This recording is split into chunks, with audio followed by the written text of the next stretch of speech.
Okay, this is week 7 of the Project Delivery Applications, MGT 6154. So, this week's going to bring together the essentially two important parts of project delivery, and that's managing uncertainty in the final project plan approval. And so the key idea behind all this is that the final project plan it's not just simply a collection of documents, it's an integrated plan that shows stakeholders how the project will be managed and how uncertainty will be addressed and how the approved plan will support execution. So again, it's compiling everything. The idea is by this point, we will have learned a lot from all this planning work that we've done and the initial documentation that we started off with, or the intentional, our initial intentions might even have changed.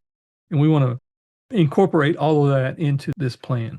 So as I mentioned, this week connects the uncertainty planning and risk response and final plan approval. And we're going to be looking at uncertainty and risk planning. And that means identifying what could affect the project and prioritizing the risks that matter most. Risk management is one of these planning activities that should start at the very beginning of the project, even in the business case and in the project charter. You want to start identifying even addressing the high level risks there. And it's something that should be going throughout the project. And one of the reasons it's covered here is because it's one of these things that we want to make sure we finalize the risk register, that when we do submit our plan, that it has the current sort of state of what all the risks are. And the second, we're connecting this all to the project assignment. And so we'll be finalizing the final project management plan. It includes all the subsidiary planning artifacts that we've created so far, and it should include the risk register and all this for, quote, stakeholder approval. And then by the end, this is to see that the final plan is not just a set of artifacts, that it's an integrated plan, as I mentioned before. So week 7, the course shifts from building separate artifacts to finalizing this integrated plan.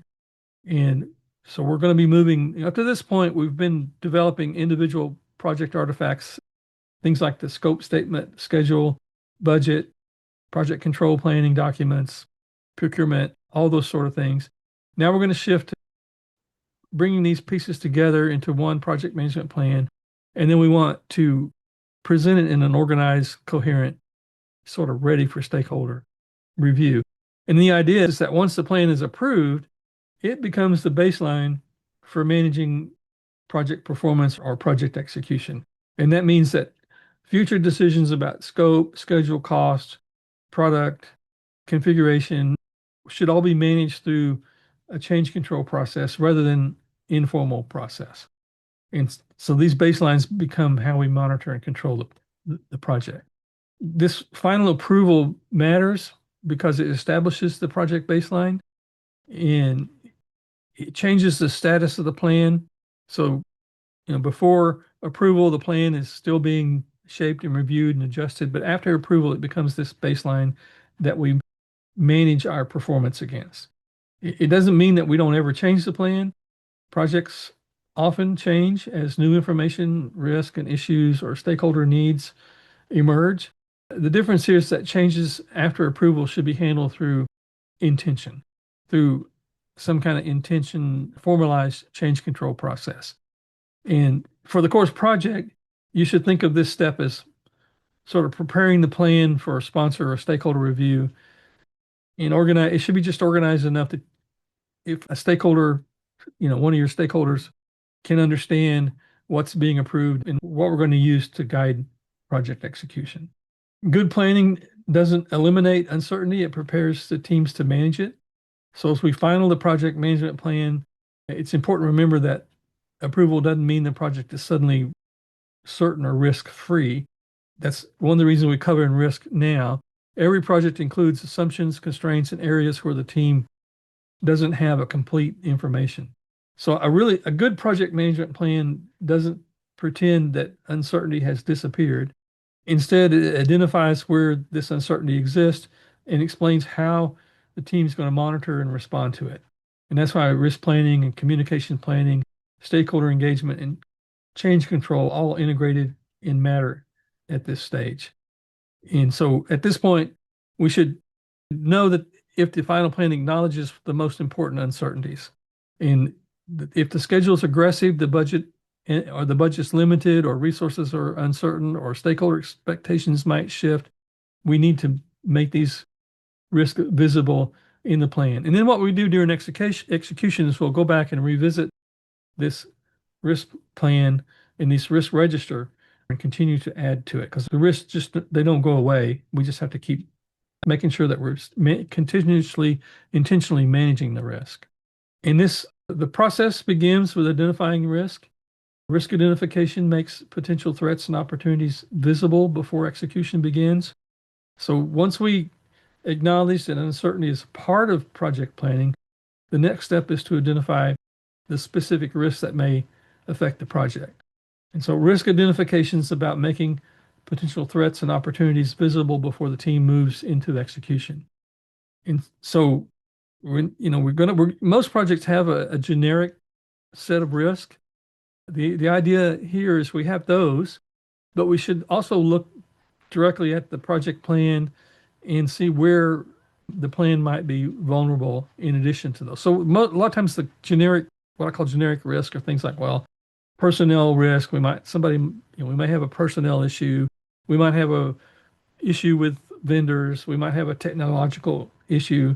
How does your project maybe extend out of those? If the risk falls in the technological category, well, what is it that makes it a risk?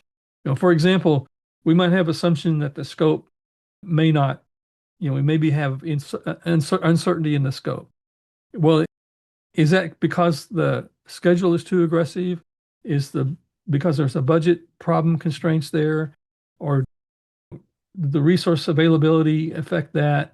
Are stakeholders going to change their expectations? Is there communication or approval concerns?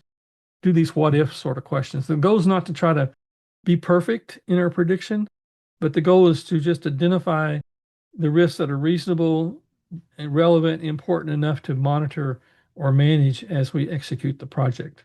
And so this makes the final plan more realistic and more useful when we are in real-time execution.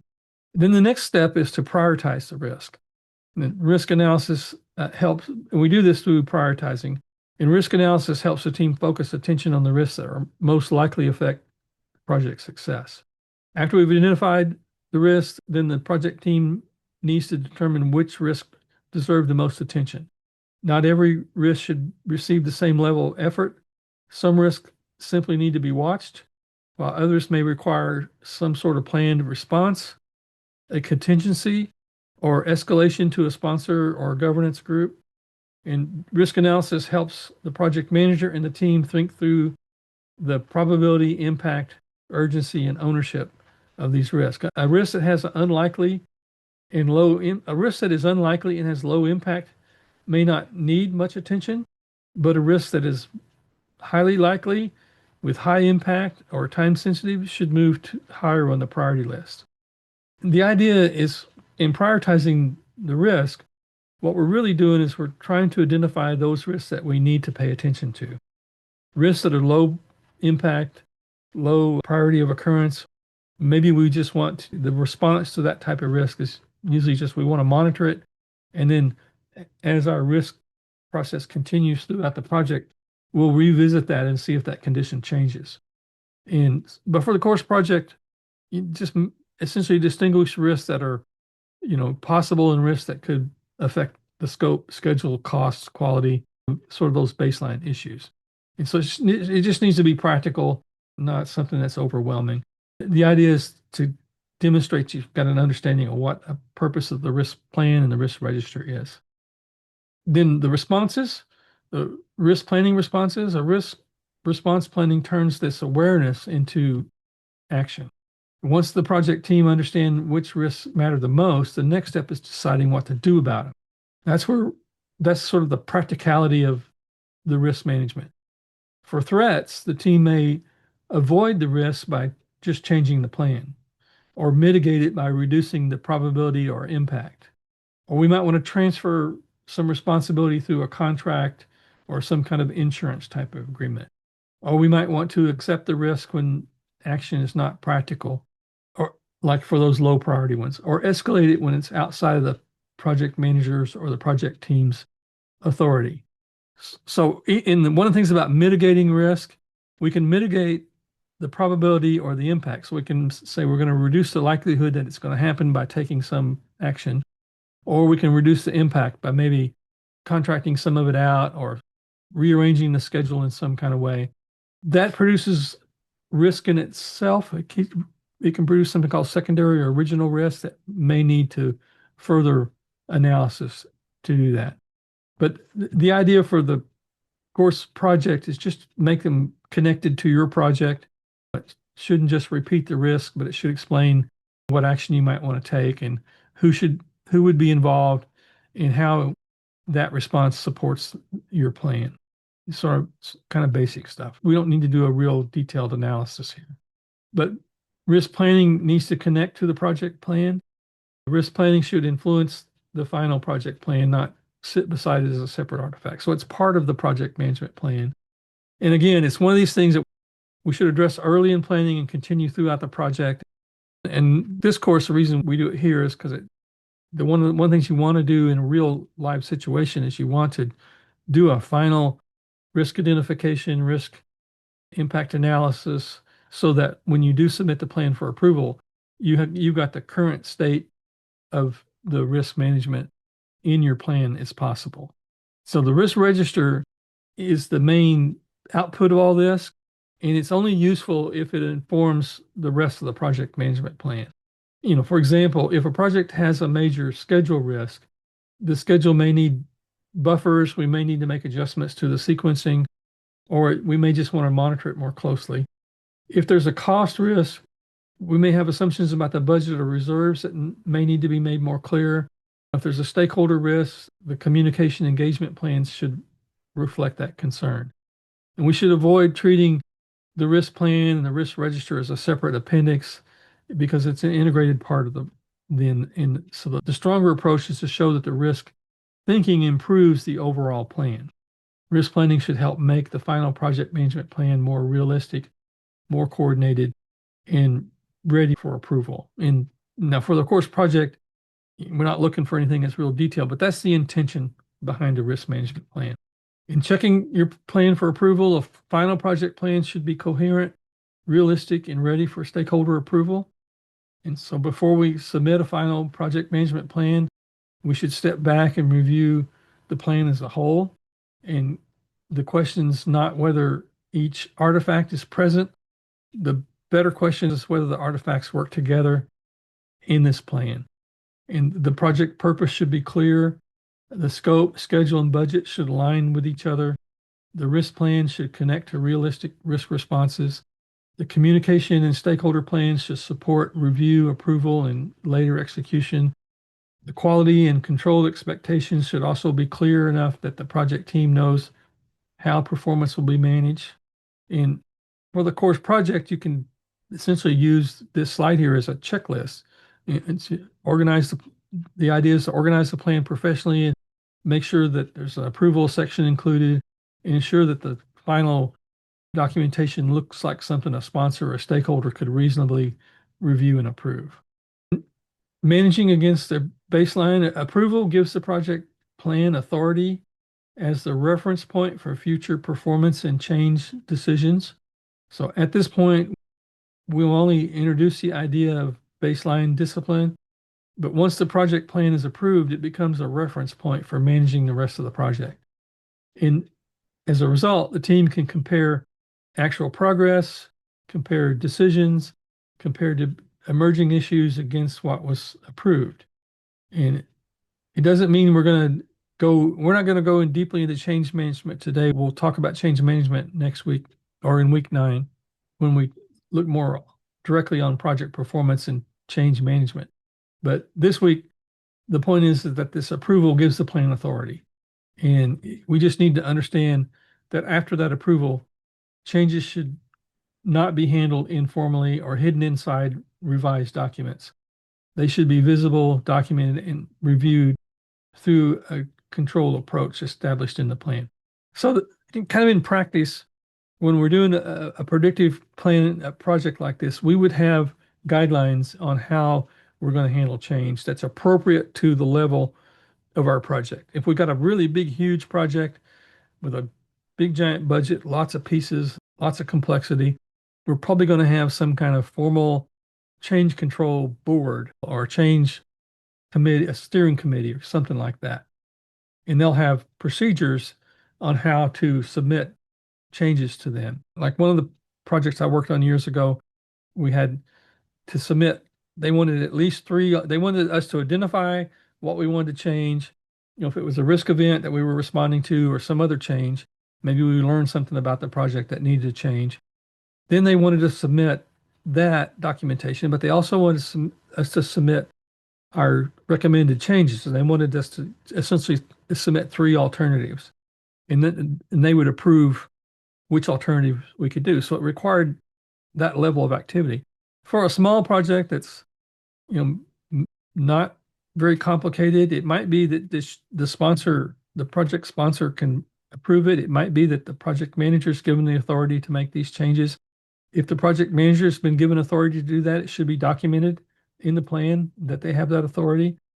So it needs to fit. And a lot of organizations where I've worked at, they had a change management plan in process, and we just adapted that change management plan to our project. We didn't have to go out and create a new formalized process. For the really small projects, it doesn't, what they mean by informal, you just can't, you shouldn't just decide, get the team together and say, hey, we're going to implement this plan. You should at least have whoever's accountable for the results of the project, like the sponsor or whoever's paying for it, essentially, who's authorizing the funds. They should at least be aware of what the change is and have, if they haven't delegated the authority, they should, that delegation should be documented. And if they haven't delegated it, they should be allowed to approve that plan before the team goes to implement the plan. And that's kind of the idea, the change. So the project's submission should represent a complete organized plan. I think I've gone over that. We're submitting the plan. This emphasis is not just on whether the pieces are present, but whether it's organized. Because this week focuses on uncertainty and risk identification and mitigation, you should include a risk register if you haven't already done one as part of the final plan, and a risk management statement. The register should identify the most important risk in their priority and connect them to a response of some kind. And the largest part of this is just the subsidiary artifacts that we've created to date, and should bring them all together into, rather than treating this as a brand new document, but bring them all together. If you want to put them in a brand new document, that's fine, but you should update them and make sure they're current. So when we look at week 8, we're going to be moving into execution. So approval closes the planning foundation and prepares the team to move into controlled execution. Generally, what happens in real life is that this planning approval and the final part of planning overlaps the big startup of execution. In other words, the team starts moving towards execution. And so, but formally, it closes the planning part of it and prepares the project for what's called controlled execution. And so once the approval is in place, we can move into that formally, into performing the work. And we're going to shift to execution. That means that the project manager and the team will begin using the plan to guide communication and quality practices, team performance, teamwork performance, and leadership. And the risk part of it becomes more active at that point, because, the risk identified this week don't simply sit in the plan. They become items that we need to monitor and communicate about and respond on. And we want to continue to monitor, identify, analyze, and prioritize risk as we go through. And so the transition is are we ready to guide the project? And that's, in real life, that's what we're trying to decide. Are we ready to start guiding the project? And we're going to start looking at how we're going to actually use the plan to perform and manage project work. And I'll say that the artifacts that we're going to create is part of the execution artifacts, since we're not going to actually be able to carry out the project plan, the execution of the plan. We'll be focusing more on team performance. The quality part of it is some of the ways you would, as a project manager, you would evaluate these things. And you'll see it all come together as we go through this. Planning readiness supports execution again. A strong plan gives stakeholders confidence that the project's ready for execution, for disciplined execution.